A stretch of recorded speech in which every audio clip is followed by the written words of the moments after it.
오늘 대장동 개발 관련해 가지고 그 허위사실 고발된 건에 대해서 마지막 3차 공판이 있었어요. 그래서 마무리가 됐는데 잘 한 것 같아요. 잘 준비를 잘 하신 것 같고, 그래서 거기에 대한 기사 한번 보시고요. 그리고 대법원 판례 사례 그것도 잠깐 볼게요. 네, 먼저 무슨 내용을 가지고 재판을 받고 있는지 그걸 잠깐 뭐 보셨겠지만은 다시 한번 보면은 이 선거 홍보물 여기 들어간 빨간 테두리 박스에 들어간 요 작은 글씨, 그 중에서 성남시는 개발이익금 5,500억 원을 고스란히 시민의 몫으로 환수했다. 요 환수라는 요 단어 있죠? 요 단어를 지금 문제 삼아가지고 고발당한 거고요.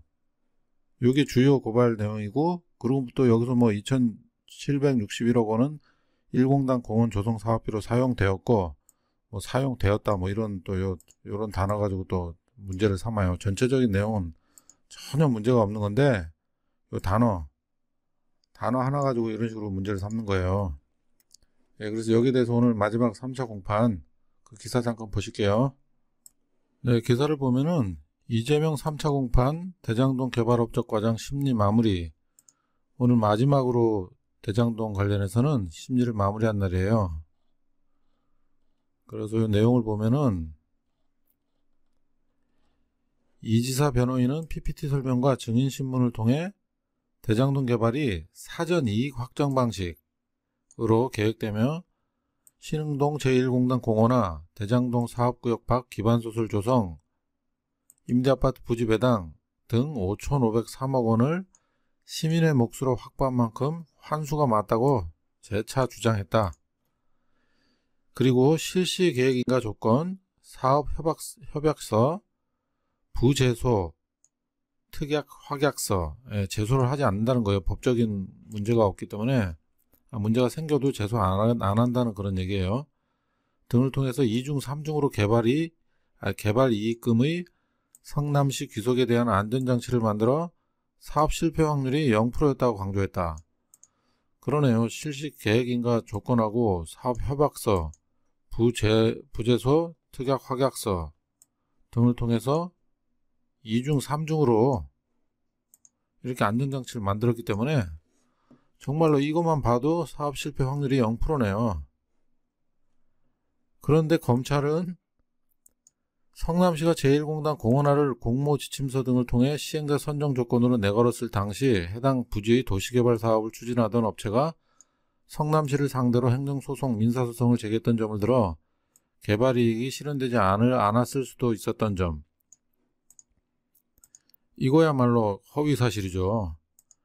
개발이익이 실현되지 않았을 수도 있었던 점을 부각했다.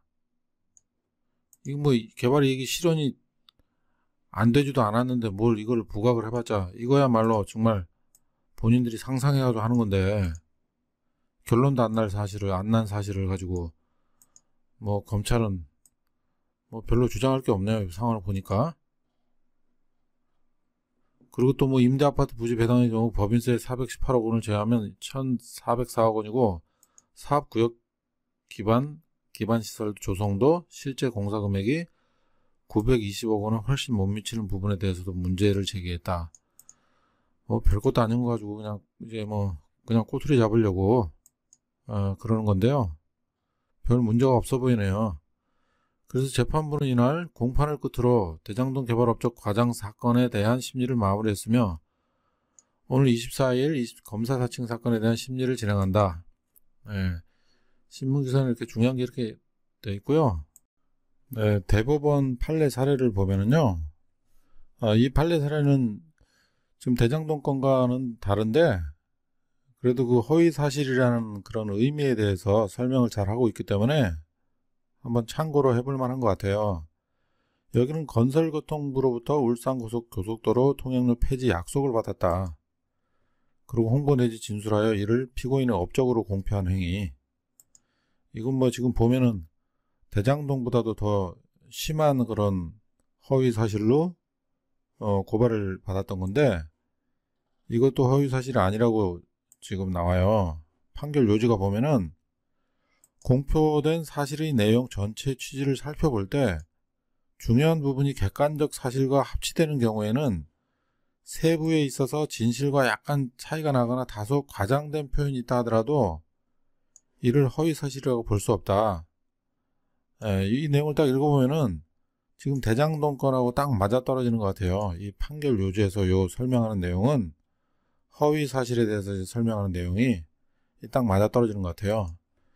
그리고 또 이 다른 판결에서도 보면은 판결 요지만 보면 돼요. 다른 이 내용은 또 완전히 다른 내용이기 때문에 허위사실이라는 부분에 대해서 여기서도 이렇게 설명을 하잖아요.